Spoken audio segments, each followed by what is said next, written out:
I am Ethan, and I am 32 years old. Exactly 2 years ago, my own mother looked me dead in the eye and demanded I surrender the master bedroom of the house I bought with my own blood, sweat, and tears to my younger brother. While I was standing in my own kitchen, recovering from a brutal 60-hour work week, my parents told me that my brother needed the space more than I did. My mother actually said, "Married couples need their privacy and proper space. Ethan, you are just a single man. You can work from the kitchen table. Don't be selfish." They laughed at my boundaries right in front of his entitled new wife, making me feel like a guest in the very home I paid the mortgage on. But there is one thing they absolutely did not know. They had no idea I had already met with a lawyer and possessed the legal documents proving they had been secretly siphoning my inheritance for years. And right now, they are the ones begging me not to file a lawsuit and ruin their lives. Before I tell you exactly how I tore their golden child illusion apart, hit that like button if you believe in justice. And don't forget to let me know where you are watching from in the comments. Now, let's go back to where this nightmare really started. It was a Tuesday evening in late October. The air was getting crisp, and the leaves were starting to turn that deep orange right before Thanksgiving season hits. I had invited my parents, Margaret and Richard, along with my younger brother Lucas and his new wife Chloe, over for dinner. I am a software engineer and an independent architect. I work from home. I bought this 3-bedroom colonial house 2 years prior. It was my sanctuary. I gutted the kitchen myself. I installed the hardwood floors. I painted every single wall. And the master bedroom, with its ensuite bathroom and enough space for my dual monitor setup and drafting table, was my absolute pride and joy. I was pulling a roast chicken out of the oven. The smell of rosemary and garlic filled the kitchen. Lucas and Chloe were sitting at the island, drinking the expensive wine I had bought specifically for the occasion. My mother was standing by the sink, drying her hands on a towel. "So, Ethan," my mother started. Her voice had that specific pitch it always gets when she has already made a decision and expects everyone else to simply fall in line.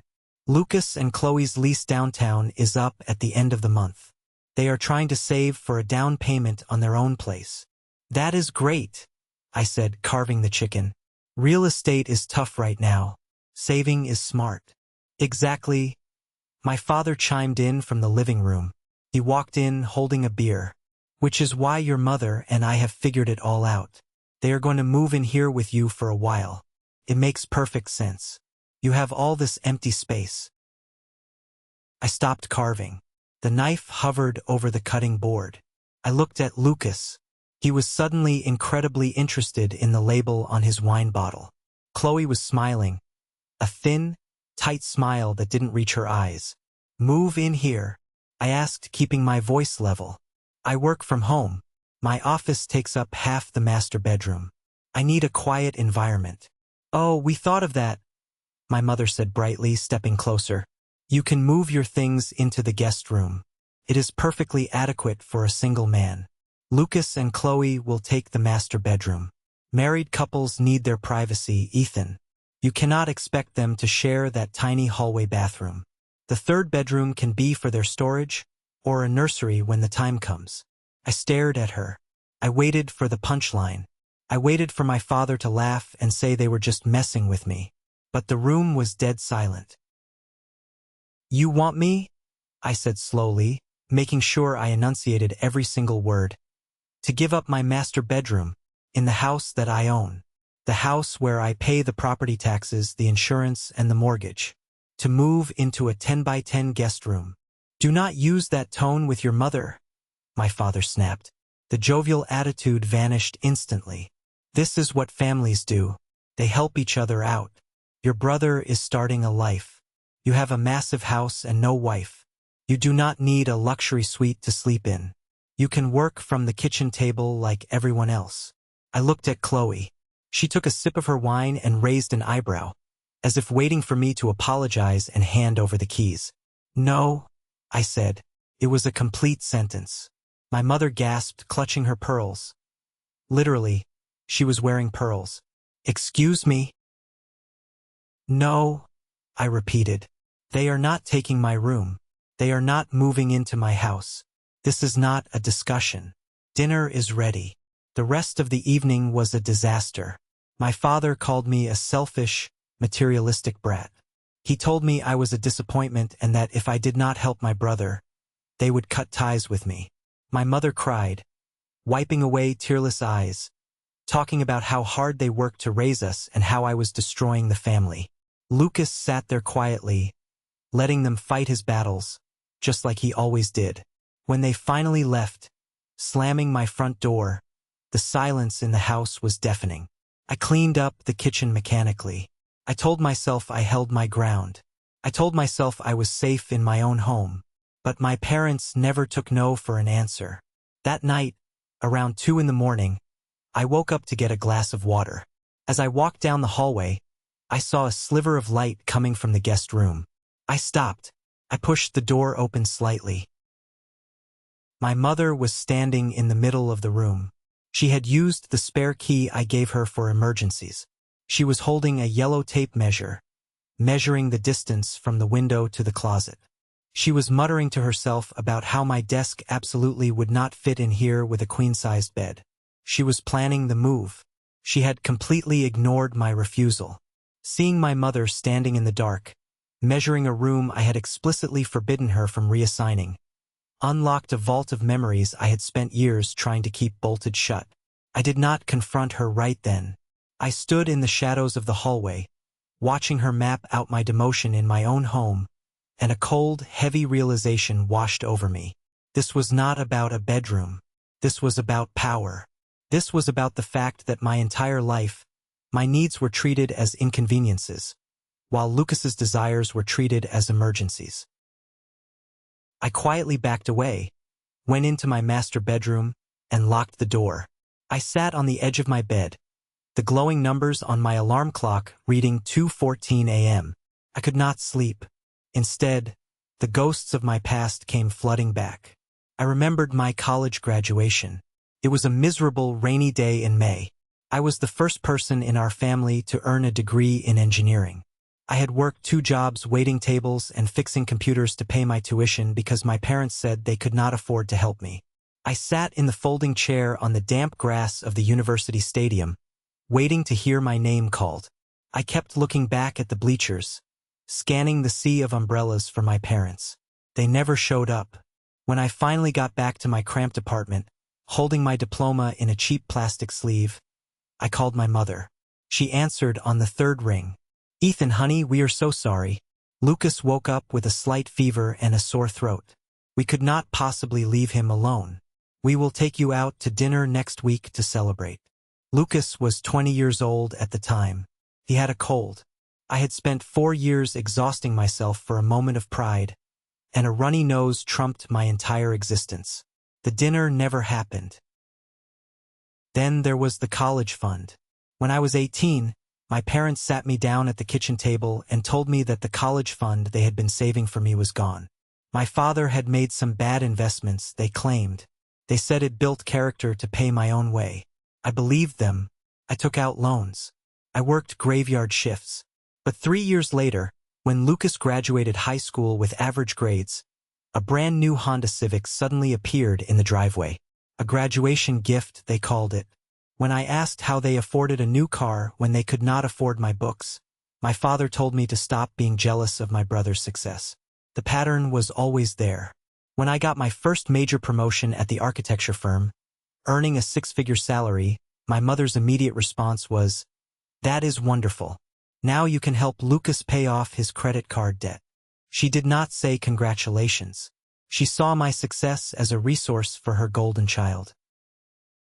I snapped back to the present when I heard the front door click shut. My mother had left. I sat there in the dark until the sun came up, feeling a knot of pure anger tightening in my chest. The next morning, my phone rang. It was Aunt Clara, my mother's younger sister. Aunt Clara was the kind of woman who always smiled to your face while twisting a knife in your back. She loved family drama and always positioned herself as the wise mediator, though her goal was always to stir the pot. "Ethan, darling," her voice dripped with fake sympathy through the speaker. "Your mother called me this morning. She was just inconsolable, crying her eyes out. I hate hearing her like this. Aunt Clara, I am working. What do you want? I asked, staring at the architectural blueprints on my monitors. I just think you are being terribly rigid, sweetheart, she said, her tone shifting to a patronizing lecture. Family is everything. You have a massive house. Lucas is struggling. Chloe is so stressed she is breaking out in hives. Is your pride really worth destroying your mother's health? You know she has high blood pressure. If she has a stroke over this, you will never forgive yourself. Just let them have the room. It is just drywall and paint, Ethan. It is my home, I said, my grip tightening on my phone. And they are not moving in. Mom broke into my house last night to measure my rooms. That is trespassing. Aunt Clara let out a theatrical sigh. She is a mother trying to keep her family together. Do not use ugly words like trespassing. You are making this so difficult. I always knew you were the stubborn one. But this is cruel. Fix it, Ethan, before you lose your family entirely. She hung up. I threw my phone onto the desk. My hands were shaking. I needed someone to talk to. Someone who understood the chaotic dynamic of my family but had a level head. I thought of Uncle David, my father's younger brother. Uncle David had always been the cool uncle. He took me fishing when I was a kid. He bought me my first drafting set. Whenever my parents were unreasonable, David would quietly slip me $20 and tell me to keep my head down. I called him. He picked up immediately. Uncle David, I need advice, I said, pacing the length of my home office. Mom and Dad are trying to force Lucas and Chloe to move into my house. They want my master bedroom. Mom used her emergency key to sneak in last night. It is getting out of hand. Whoa, slow down, Ethan, David said, his voice deep and calming. That sounds intense. Tell me exactly what happened at dinner. I poured my heart out. I told him about the disrespect, the demands, the fact that Chloe was smirking the entire time. I told him how I felt like a bank account to them, not a son. I told him I was terrified they were going to just show up with moving boxes and refuse to leave. Listen to me, Ethan, David said sympathetically. You have every right to your boundaries. It is your house. You pay the bills. Your parents have always babied Lucas. It is a blind spot for them. Do not cave. Stand your ground. I will try to talk to your father, calm him down. But you hold the line, okay? You are doing the right thing. Thank you, Uncle David, I breathed, feeling a massive weight lift off my shoulders. I just needed someone in this family to tell me I am not crazy. You are not crazy, kid. Hang tough. I will handle your dad. I ended the call feeling slightly better. I had an ally. I wasn't fighting this war completely alone. I went to my kitchen, made a strong cup of coffee, and sat down at my desk to focus on my blueprints. I thought the worst was over. I thought Uncle David would mediate the situation and my parents would realize they had crossed a line. I was so incredibly wrong. It was Saturday morning. I was in the middle of a complex rendering for a new commercial building project. I had my headphones on, deep in focus. Outside, the neighborhood was quiet. The Home Owners Association was strict about noise on weekends, which was one of the reasons I loved living here. Suddenly, my phone buzzed on the desk. It was a text from Sarah, my coworker and best friend. We had known each other since college. She was the one person who knew the full extent of my family's dysfunction. Sarah, hey, are you expecting a delivery? I'm driving past your street to get to the highway, and there's a massive U-Haul blocking your driveway. My blood ran completely cold. I ripped off my headphones and sprinted to the front window. There it was. A 20-foot U-Haul truck parked diagonally across my driveway, crushing the edge of my manicured lawn. The back door of the truck was rolled up, exposing a sea of cheap cardboard boxes and a hideous floral sofa. Standing on my front porch, armed with a clipboard, was my mother. My father was letting down the ramp of the truck. Lucas was standing on the sidewalk looking at his phone, while Chloe was pointing at my rose bushes, complaining about something. I threw open the front door. The morning air hit me, but I was burning with rage. What the hell is going on here? I shouted. Several of my neighbors, who were out walking their dogs or watering their lawns, stopped and stared. My mother turned, smiling brightly as if this were a surprise birthday party. "Oh, good morning, honey. We got an early start. The apartment lease ends on Monday, so we figured we would get them moved in today so everyone can relax on Sunday." "I told you no," I said, my voice echoing down the suburban street. "I told you explicitly to your faces that they are not moving in. Get that truck off my driveway." My father marched up the porch steps, his face turning red. "We are not doing this out here in front of the neighbors, Ethan. Open the door. We are bringing the boxes into the living room, and we will sort it out inside." "You are not bringing a single box into my house." I blocked the doorway with my body. Chloe trotted up the steps, holding a designer coffee cup. "Ethan, stop being dramatic. We already packed everything. Where else are we supposed to go? We are family. Just move your computer stuff into the guest room. It will take you 10 minutes. I am not moving my office. I am not moving my bed. You do not live here," I growled. "Ethan," my mother said, dropping the fake smile. Her voice turned lethal. "Step aside. You are embarrassing us. Your brother needs a place to stay. You will not leave him out on the street. He has a job. You have a house. He can stay with you." I fired back. "Our house is too far from his office." My mother dismissed wave of her hand. "Yours is closer to downtown. Now open the door." Before I could respond, a silver sedan pulled up sharply to the curb. Sarah jumped out. She had turned her car around the moment she sent the text. She marched up the walkway, her heels clicking aggressively on the concrete. Sarah is a formidable woman. She handles multimillion-dollar corporate contracts and does not intimidate easily. "Is there a problem here?" Sarah asked loudly, standing right next to me on the porch. My mother glared at her. "This is a private family matter, Sarah. Please leave." "Actually, Margaret," Sarah smiled. A sharp, dangerous smile. "Ethan is the owner of this property. If he says you are not coming in, you are trespassing. I already have the non-emergency police dispatch number typed into my phone. Should I hit call? Or are you going to move the truck?" My father stepped towards Sarah, trying to use his physical presence to intimidate her. "You have no business being here, little girl." "Try me, Richard." Sarah did not flinch. "I guarantee the police will be very interested in why you are attempting to force entry into a home you do not own." Lucas finally spoke up from the sidewalk.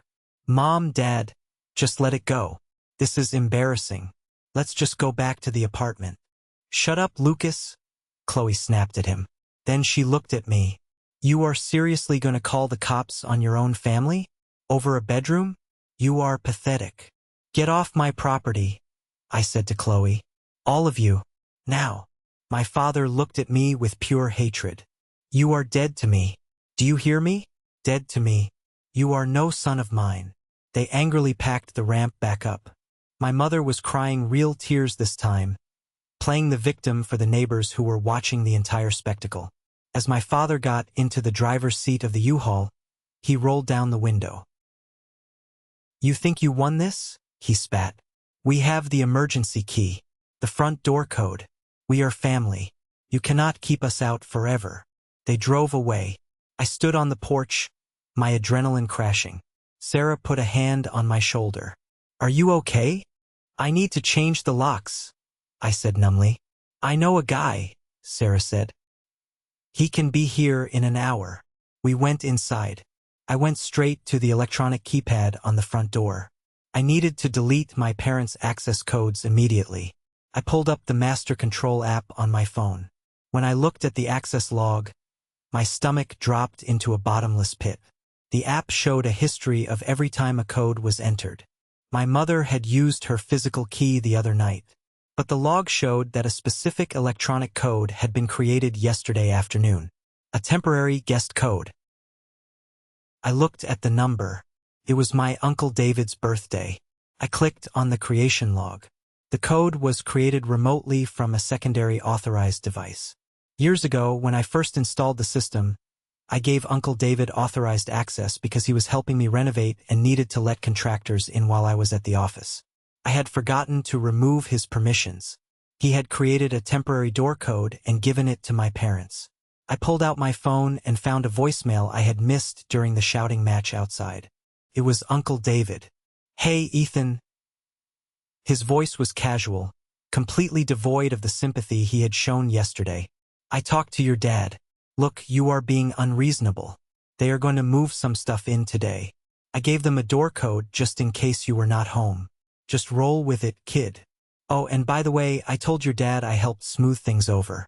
He agreed to loan me that money for my business expansion since I helped him out. Talk later."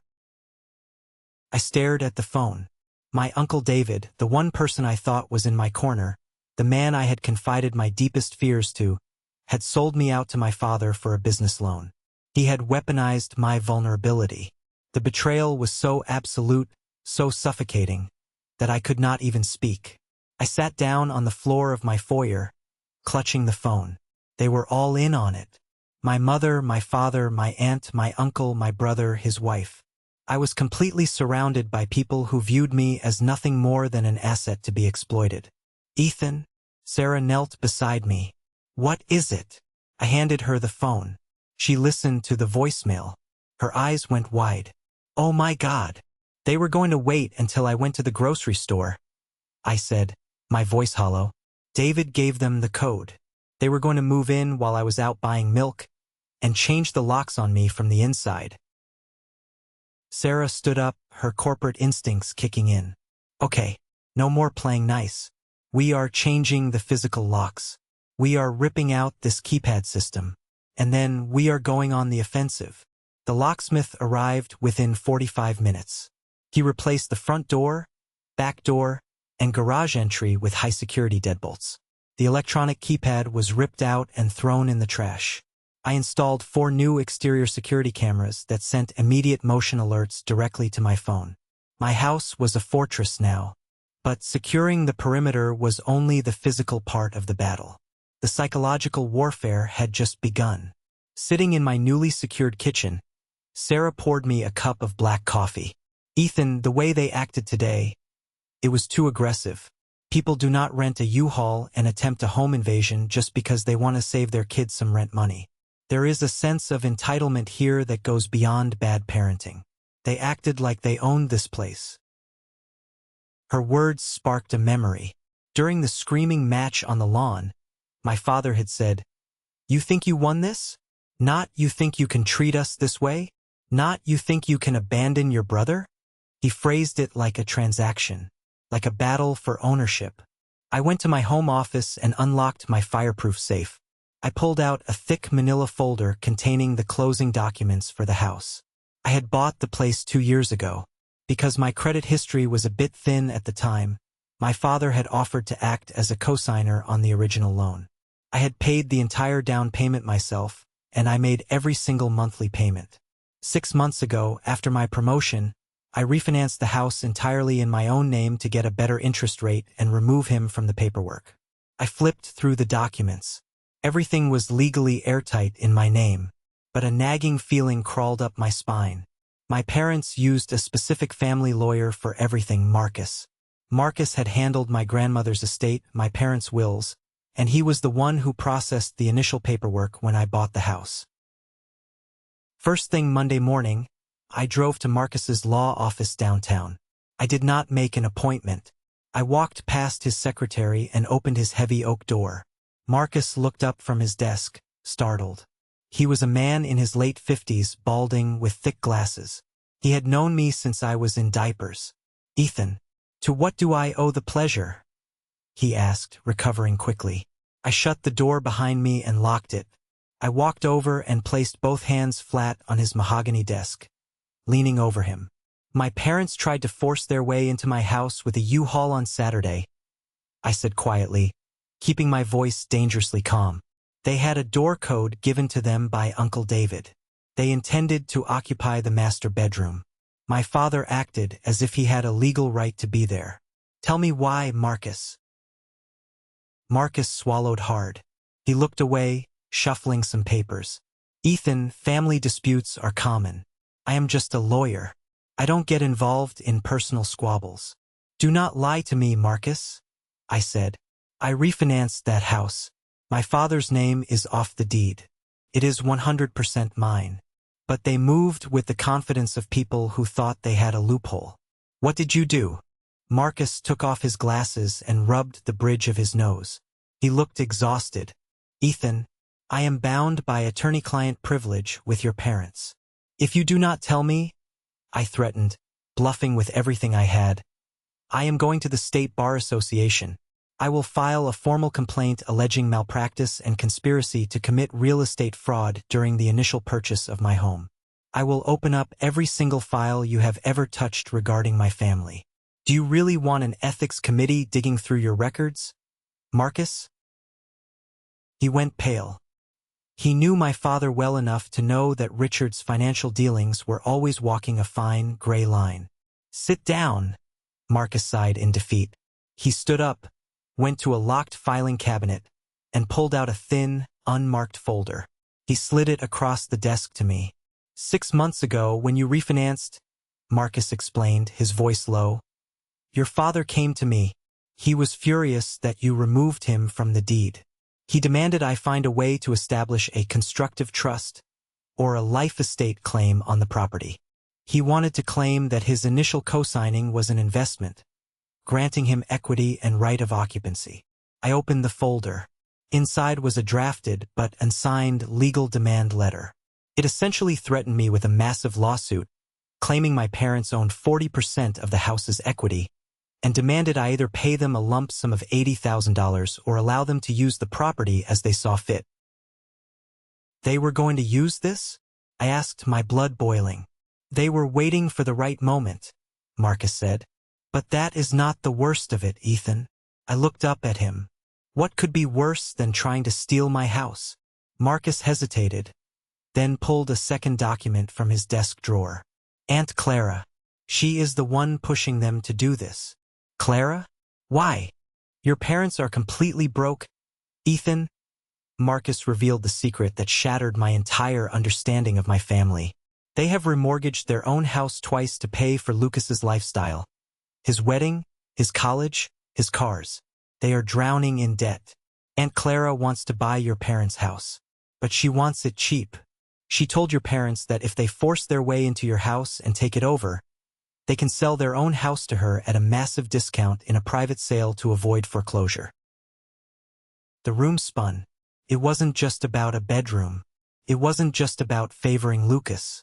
It was a calculated, orchestrated financial conspiracy.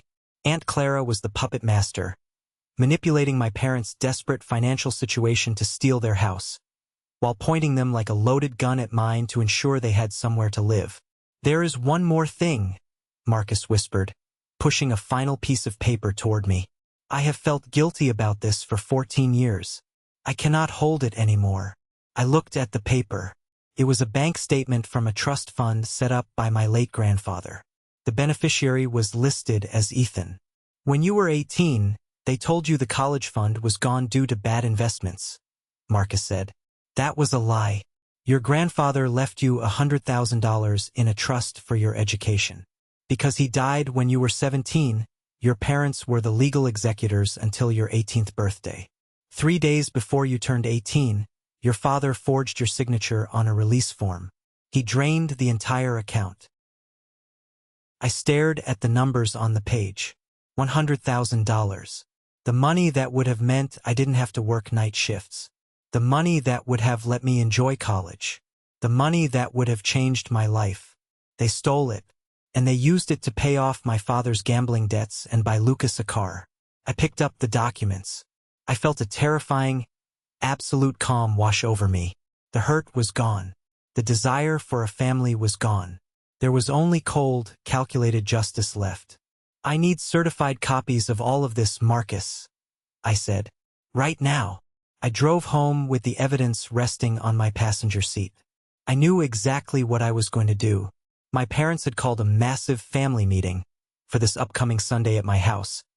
They had sent out a group text to the entire extended family, ignoring my lock change, stating they were coming over to resolve the Ethan situation. They intended to use the pressure of the whole family, led by Aunt Clara and Uncle David, to shame me into submission. They wanted an audience. I was going to give them a show. I picked up my phone and dialed my boss, Mr. Sterling. He was the CEO of our architecture firm. He was a ruthless businessman, a mentor to me, and someone who despised bullies. "Sterling," he answered gruffly. "Mr. Sterling," I said. "You mentioned you wanted to see the final blueprints for the downtown high-rise project this weekend." "I did. You have them ready?" "I do. But I am hosting a family gathering this Sunday afternoon. I would be honored if you would attend as my personal guest of honor. We can review the blueprints in my master office.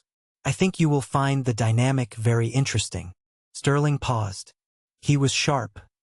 He knew exactly what I was implying. "A family gathering, you say? With an audience?" "Yes, sir. I have a presentation I need to make to them. It involves real estate, legal contracts, and the restructuring of assets." I could hear the grim smile in Sterling's voice. "I will be there at 2 p.m. sharp, Ethan. Wear a suit." The trap was set. The storm was coming, but I was no longer the one running for cover. I was the hurricane. Sunday arrived with the kind of bright, crisp sunshine that usually makes you feel optimistic about the world. For me, it felt like the perfect lighting for a reckoning. I woke up at 6 in the morning. I did not feel anxious. I did not feel the familiar, crushing weight of familial guilt that had dictated my entire adult life. Instead, I felt an icy, absolute clarity. I brewed a pot of dark roast coffee, took a long shower, and put on a tailored navy blue suit. I did not dress like a son preparing to beg for his parents' approval. I dressed like an executive preparing for a hostile takeover. By 1 o'clock in the afternoon, my house was immaculate. I had arranged the living room seating specifically for this confrontation. I placed the large, comfortable armchairs facing the main sofa, creating a clear division of space. A literal stage. I laid out a spread of charcuterie, expensive cheeses, and sparkling water on the kitchen island. I wanted them to walk in and see the undeniable proof of the life I had built with my own hands. The life they were trying to dismantle. At exactly 1:45, a sleek, black Porsche Panamera pulled smoothly into my driveway. Mr. Sterling had arrived. I opened the front door and watched my boss step out. "Ethan," Sterling said, shaking my hand firmly as he stepped into the foyer. He looked around, taking in the vaulted ceilings, the custom hardwood floors, and the modern architectural lines I had designed myself. "You have a beautiful home. The flow of natural light in this space is exceptional." "Thank you, sir," I said, leading him into the kitchen. "I appreciate you taking the time on a Sunday to be here." Sterling accepted a glass of sparkling water. "You are one of my best senior architects, Ethan. When you tell me you are about to restructure your assets and deal with a hostile family dynamic, I pay attention. I have seen too many talented young men lose everything they worked for because they let toxic relatives bleed them dry. I am here to observe, and if necessary, to testify to your professional standing and financial independence." "That is exactly what I need," I replied, feeling a surge of gratitude. "They operate on the assumption that I am weak, that I will fold under group pressure. Having you here changes the gravity of the room." We went into my master office, the very room this entire war was supposedly about, and spent 20 minutes reviewing the downtown high-rise blueprints. It was grounding to talk about concrete, steel, and structural integrity before dealing with the crumbling foundation of my own family. At exactly 2:15, the doorbell rang. Not a polite knock. A long, sustained, aggressive press of the doorbell, followed by the sound of multiple voices on my front porch. The invasion had begun. I walked to the front door, unlocked the heavy new deadbolt, and pulled it open. My mother, Margaret, stood front and center, wearing her Sunday best, a floral dress and her signature pearl necklace. She held a baked casserole dish, smiling a tight, plastic smile designed specifically for the neighbor's benefit. Behind her stood my father, Richard, wearing a polo shirt and a smug, entitled expression. Flanking them were Aunt Clara, clutching her designer handbag like a weapon, and Uncle David, looking completely relaxed, as if he hadn't sold me out for a business loan just 24 hours ago. Bringing up the rear were Lucas and Chloe. Chloe was busy scrolling on her phone, looking profoundly bored by the fact that she had to show up to claim her free real estate. "Ethan, darling," my mother cooed, stepping forward to kiss my cheek. I stepped back smoothly, letting her kiss the empty air. Her smile faltered for a fraction of a second before she recovered. "We brought a green bean casserole. Let's go to the kitchen." They pushed past me, moving with the obnoxious confidence of an occupying army. They did not notice the new security cameras. They did not notice the reinforced door frame. They were entirely focused on their own narrative. "Wow, Ethan, did you change the locks?" Uncle David asked loudly, jiggling the front door handle. He shot me a conspiratorial wink, completely unaware that I knew exactly what he had done. "A bit paranoid, don't you think? We are family." "Security is a priority, David," I said coldly, closing the door. They all gathered in the living room. My mother immediately began rearranging the coasters on my coffee table, an instinctive need to assert dominance over my space. Aunt Clara sat down on the main sofa, crossing her legs and looking around with an appraising, greedy eye. "This really is a massive house for one person," Clara announced to the room, not addressing me directly. "It echoes. You need a family in here to warm it up. Lucas and Chloe will do wonders for this place." My father stood by the fireplace, resting his arm on the mantel as if he were the lord of the manor. "All right, let's get down to business. We are all busy people. Ethan, your mother and I have called this family meeting because your behavior yesterday was unacceptable. You disrespected us in front of your neighbors. You threatened to call the police on your own flesh and blood. But we are willing to forgive you, provided you agree to the terms we are about to lay out." "Terms?" I asked, leaning against the archway that separated the living room from the hallway. I kept my posture relaxed. I wanted them to feel entirely in control. I wanted them to step fully into the trap. "Yes, terms," my mother said, taking a seat next to Clara. She adopted her most practiced, sorrowful tone. "Ethan, your brother is drowning in rent. Chloe is stressed. You have 3 bedrooms. It is fundamentally selfish of you to hoard this space. We have consulted with the family, and Aunt Clara and Uncle David completely agree with us. You need to do the right thing." "I agree," Uncle David chimed in, playing the reasonable mediator. "Come on, Ethan. Give up the master bedroom. Move your computer stuff into the guest room. It is a minor inconvenience for you, but it changes your brother's life. Be the bigger person." Lucas finally looked up. He actually had the nerve to look inconvenienced. "Yeah, Ethan, we really need to get our furniture moved in by Tuesday. If you could just clear out your closet today, that would be great." I looked at Chloe. She was staring at my kitchen appliances. "I hope you don't mind, Ethan, but I am going to bring in my own interior decorator," she said casually. "This bachelor pad vibe is a little too sterile for a married couple. We are going to need to repaint the living room." The sheer, unadulterated audacity of her statement hung in the air. They weren't just taking my bedroom. They were moving in to take over my entire life. They viewed my home as their rightful inheritance, delivered early. "And if I say no?" I asked softly. My father's smug expression hardened into a vicious glare. He reached into his leather briefcase and pulled out a thick manila envelope. He tossed it onto the glass coffee table. It landed with a heavy, threatening thud. "If you say no," my father growled, "then we stop playing nice. You seem to forget, Ethan, that I co-signed the original mortgage on this property. You may have refinanced, but I have a vested equity interest in this house. This envelope contains a legal demand letter drafted by Marcus. It asserts our claim to a constructive trust on this property.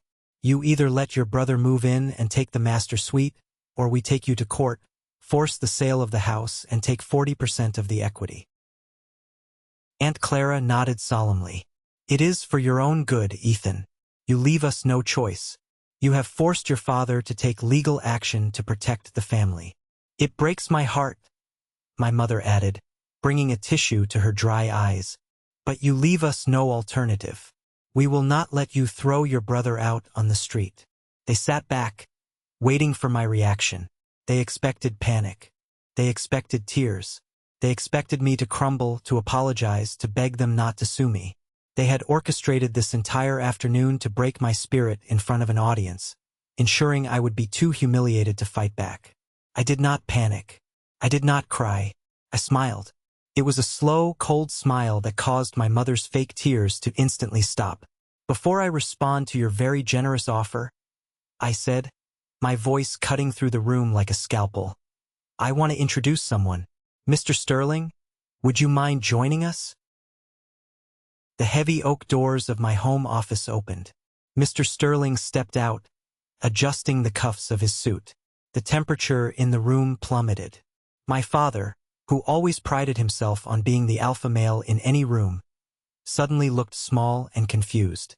Aunt Clara sat up straight, intimidated by the sheer presence of the man. Who is this? My father demanded, his voice losing its booming confidence. This is Arthur Sterling, I said, walking over to stand beside my boss. He is the CEO of the architecture firm where I work. He is also one of the most ruthless and well-connected corporate operators in this state. I asked him here today to witness this conversation. Because you see, Richard, I am not the naive, compliant little boy you think I am. And I did not spend my morning baking casseroles. I spent it preparing a presentation of my own. I reached into the inside pocket of my suit jacket and pulled out my own manila folder. It was time to burn their illusion of control to the ground. The silence in the living room was absolute. You could hear the hum of the refrigerator in the kitchen. My parents stared at Mr. Sterling, then back at me, their confidence fracturing rapidly. Uncle David shifted uncomfortably in his seat. Chloe finally put her phone down. Ethan, what is the meaning of this? My mother asked, her voice trembling slightly.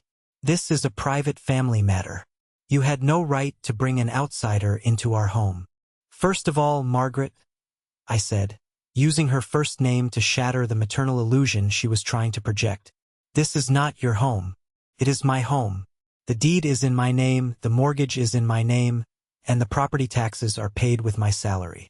Secondly, when you threaten me with a fraudulent lawsuit regarding real estate, it ceases to be a private family matter. It becomes a legal dispute. I walked over to the coffee table. I picked up the envelope my father had thrown down. I did not even open it. I dropped it straight into the metal trash can sitting next to my desk.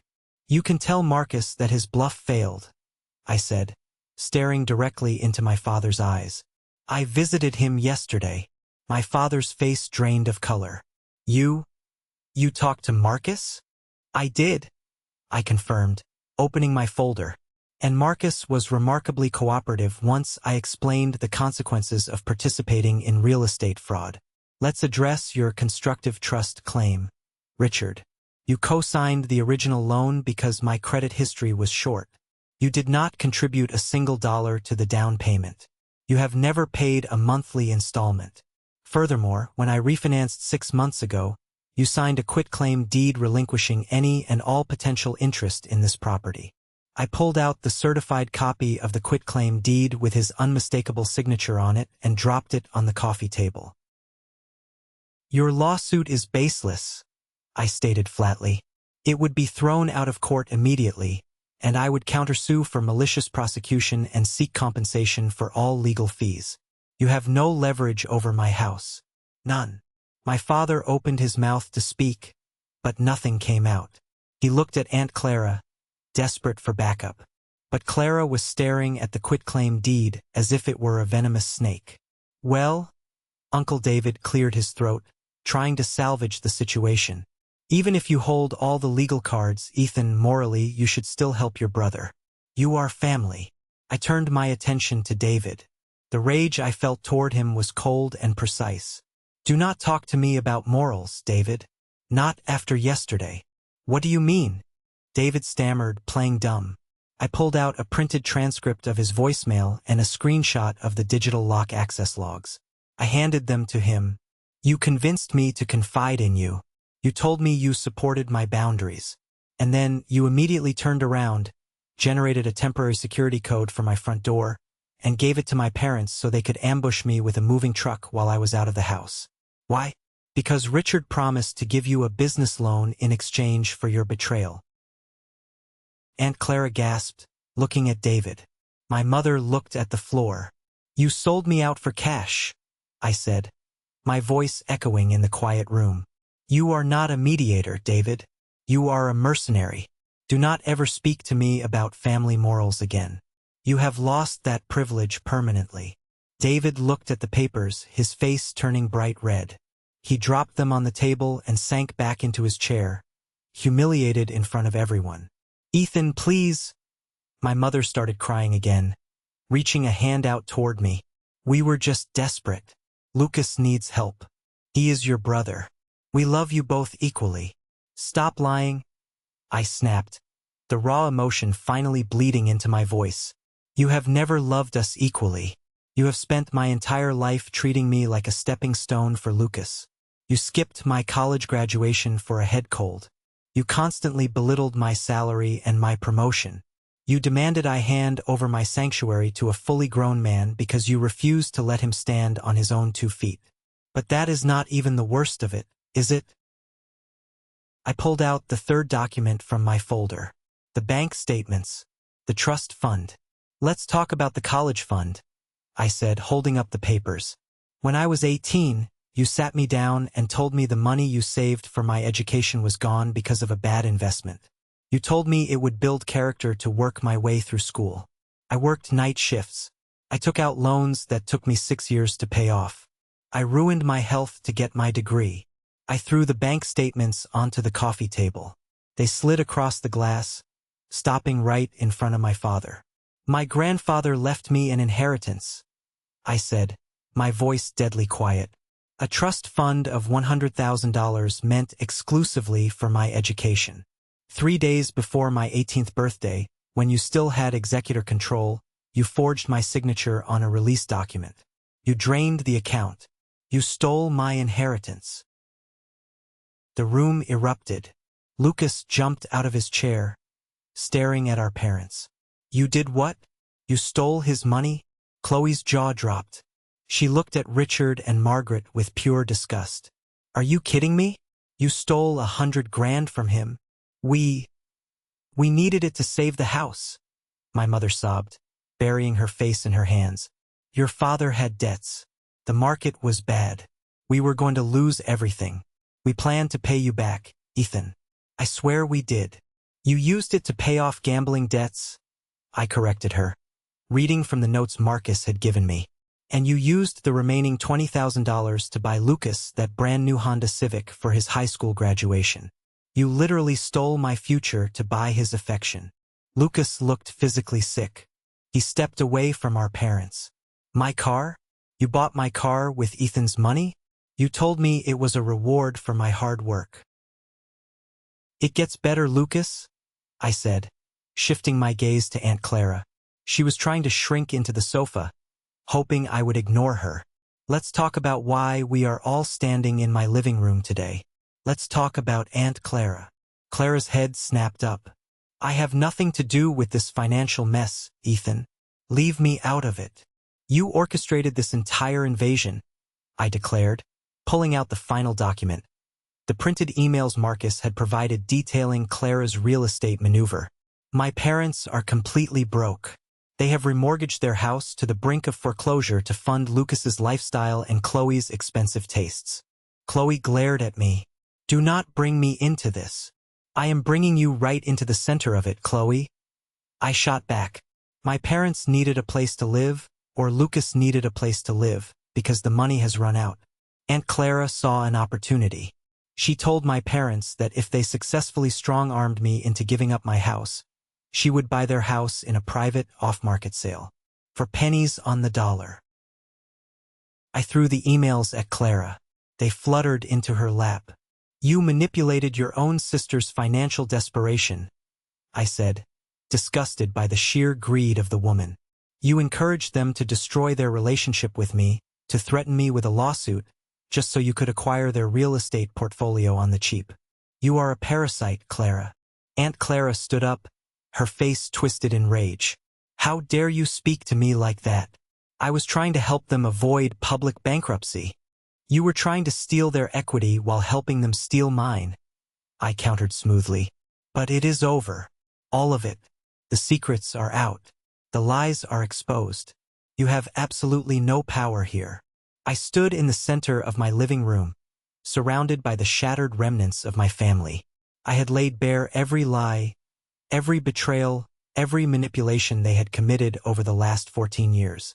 And it felt magnificent. The heavy, suffocating chain of familial obligation had been snapped entirely.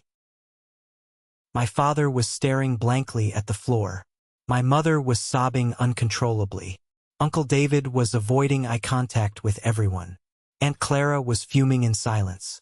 And Lucas looked like his entire reality had just collapsed. "Mr. Sterling?"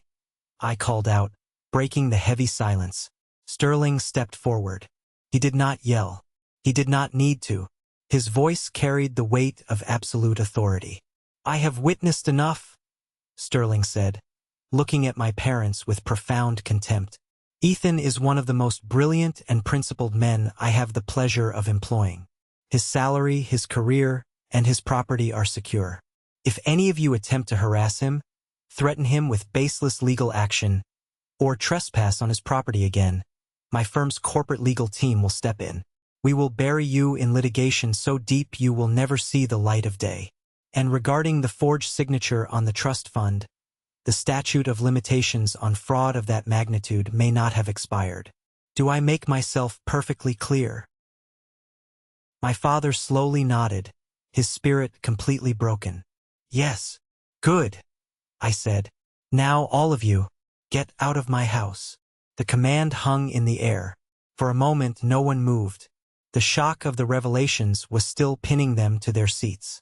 Then the inevitable implosion began. When cornered rats realize there is no food left, they turn on each other. "This is your fault, Richard," Aunt Clara hissed, standing up and grabbing her designer bag. "I told you to handle Ethan quietly.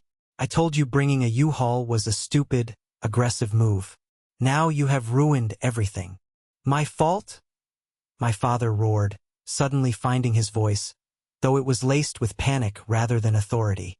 "You are the one who pushed us to do this. You manipulated Margaret. You promised us a clean exit from the mortgage. I offered a business solution to a family drowning in debt," Clara sneered, walking toward the door. "But clearly you are too incompetent to manage even a simple intimidation tactic. Do not call me Margaret. Do not ask me for money when the bank forecloses." Clara marched out the front door, slamming it behind her. Uncle David quickly followed, muttering a pathetic sorry, Ethan, as he scurried past me, desperate to escape the fallout of his own betrayal. Then came the reckoning between the golden child and his wife. Chloe stood up, her face flushed with fury. She turned on Lucas, completely ignoring my parents. "Are you kidding me right now? You are broke? Your parents are broke? They bought your car with stolen money." "Chloe, wait. I didn't know," Lucas stammered, reaching for her arm. She slapped his hand away. "Don't touch me. You told me you had a trust fund coming. You told me your parents were setting us up with a down payment for a house. You lied to me." "I didn't lie. I thought they were." Lucas looked at our mother, his eyes pleading. "Mom, tell her. Tell her you have money for us." Margaret just sat on the sofa, weeping softly, unable to look her favorite son in the eye. That was all the confirmation Chloe needed.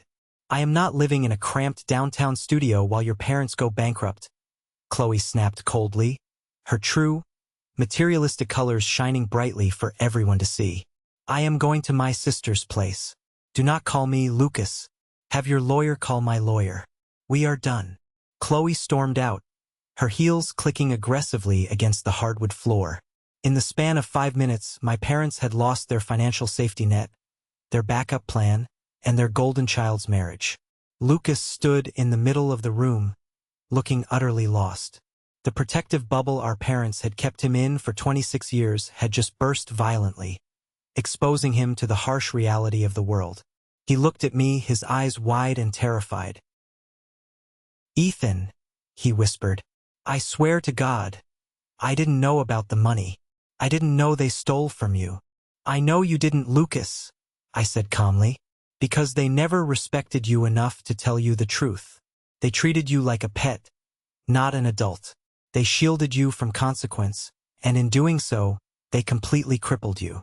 Now you have to learn how to walk on your own." I turned to my parents.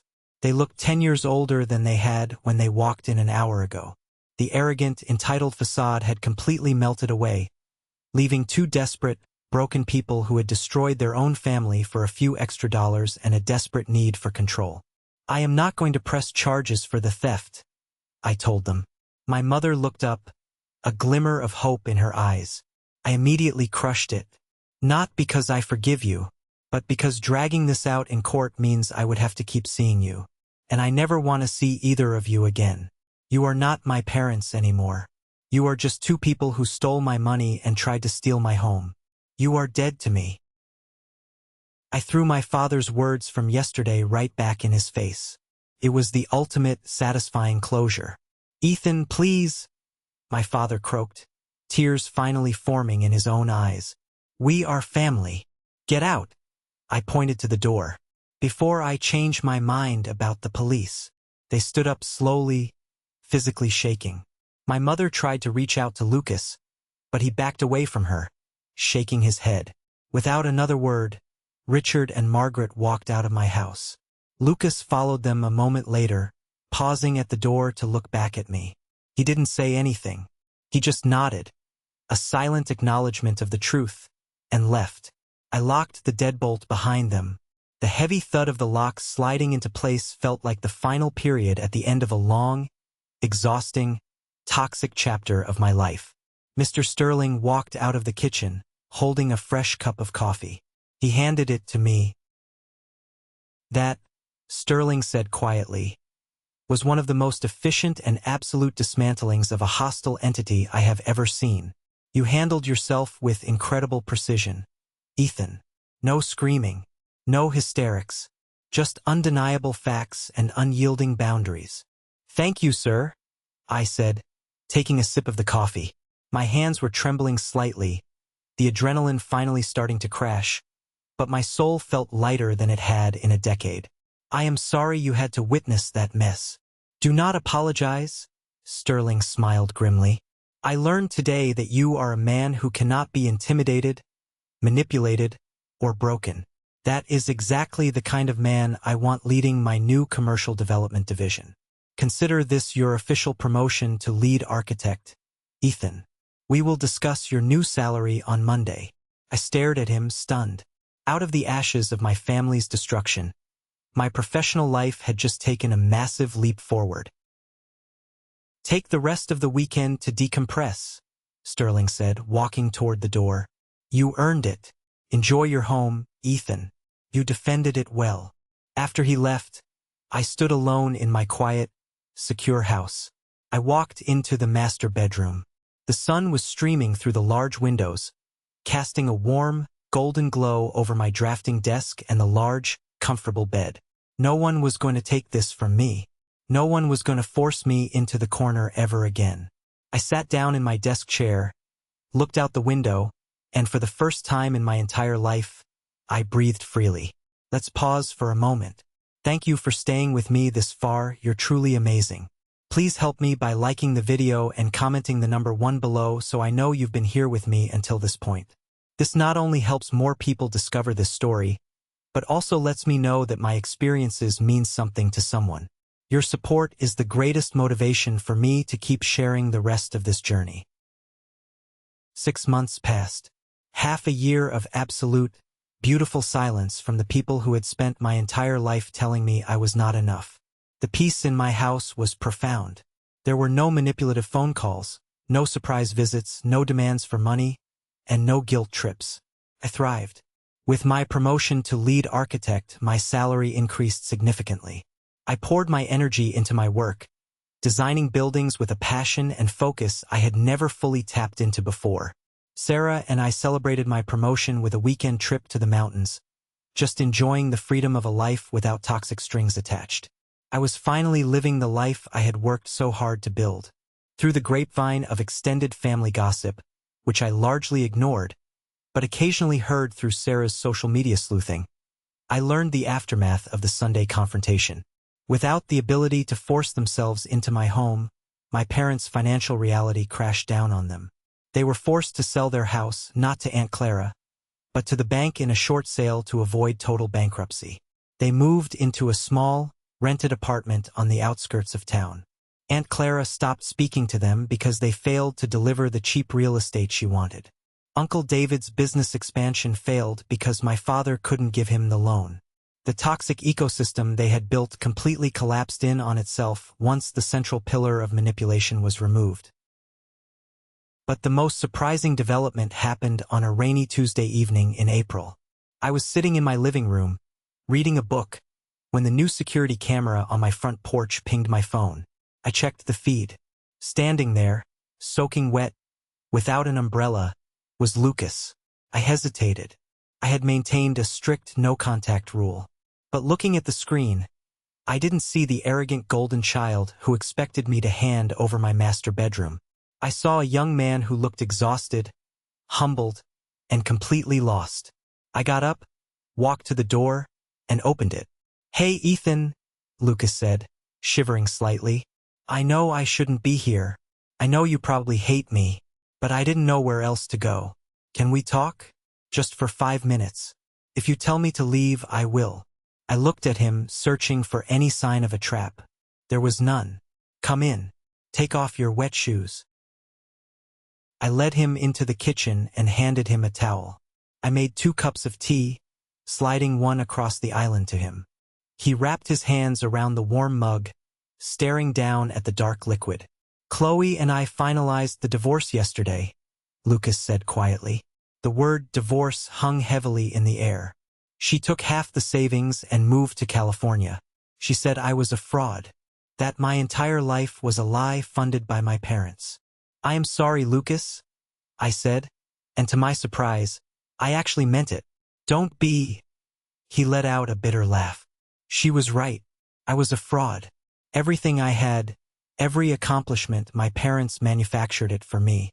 They cleared the path, they paid the bills, they fought my battles. I thought they were just being supportive. I didn't realize they were stealing from you to do it. I didn't realize they were building a cage around me." He looked up at me, his eyes red. "Ethan, I owe you the biggest apology in the world," Lucas said, his voice breaking. "I was a selfish, entitled brat. I let them treat you like garbage because it benefited me. I hated how they controlled me, but I was too terrified to stand up to them because I didn't know how to survive on my own. When you kicked them out that Sunday, it was the scariest thing I had ever seen. But it was also exactly what I needed. It broke the spell." I leaned against the counter, listening. This was the conversation I had waited a lifetime to hear, but I never thought it would actually happen. "What are you doing now?" I asked. "I am in therapy," Lucas admitted, a small, genuine smile touching his lips. "Dr. Evans. She specializes in family enmeshment and narcissistic abuse. It is brutal. Unpacking 26 years of being the golden child is ugly work. I am learning that their love wasn't actually love. It was ownership. They loved that I needed them. They hated that you didn't." He took a deep breath. "I got my own apartment. A real one, not a luxury loft funded by Dad's credit cards. It's tiny, and the plumbing is loud, but I pay the rent myself. I am learning how to budget. I am learning how to be a real adult. And I came here today to tell you that I am sorry. And to thank you." "Thank me for what?" "For showing me what a spine looks like," Lucas said earnestly. "For showing me that it is possible to walk away from them and survive. You are the strongest person I know, Ethan.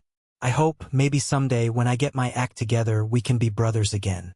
Real brothers. Not competitors in mom and dad's sick game." I looked at my younger brother. He was stripped of all the arrogance, all the unearned privilege. He was just a guy trying to rebuild his life from scratch. The resentment I had carried for him for decades slowly began to dissolve. "We can start with a cup of coffee once a month," I said gently, "and we will see how it goes from there." Lucas nodded, relief washing over his face. "I would like that. I would really like that." After Lucas left, I returned to my living room. I sat down on the sofa, looking around the space I had fought so fiercely to protect. The master bedroom crisis, as horrific and chaotic as it was, ended up being the greatest gift I could have ever received. It forced the poison out of the wound. It forced my family to confront the ugly, rotting foundation of our dynamic. It taught me that establishing boundaries is not an act of cruelty. It is an act of profound self-respect. Protecting your peace, your property, and your mental health from people who view you as an emotional or financial ATM is not selfish. It is necessary for survival. My parents spent my entire life trying to make me feel small, trying to convince me that my needs did not matter. But in the end, it was my independence, my hard work, and my absolute refusal to be a victim that saved me. I lost a toxic family, but I gained myself. I gained a brother who is finally learning how to be a man. And I gained the absolute certainty that no one will ever cross my threshold again without my permission. So, to anyone out there watching this who is sitting in the dark, feeling guilty because you want to say no to your parents or your siblings or your extended family, listen to me. Your life belongs to you. Your success is your own. Do not let anyone use the word family as a weapon to force you into submission. Stand your ground, build your fortress, and never apologize for protecting the sanctuary you have built for yourself. Have you ever faced something similar with your own family? Have you ever had to draw a hard line to protect your own peace and sanity? Share your story in the comments below, and don't forget to like and subscribe so you don't miss the next journey. Remember, you are stronger than the guilt they try to put on you. Stay strong, and take care of yourselves.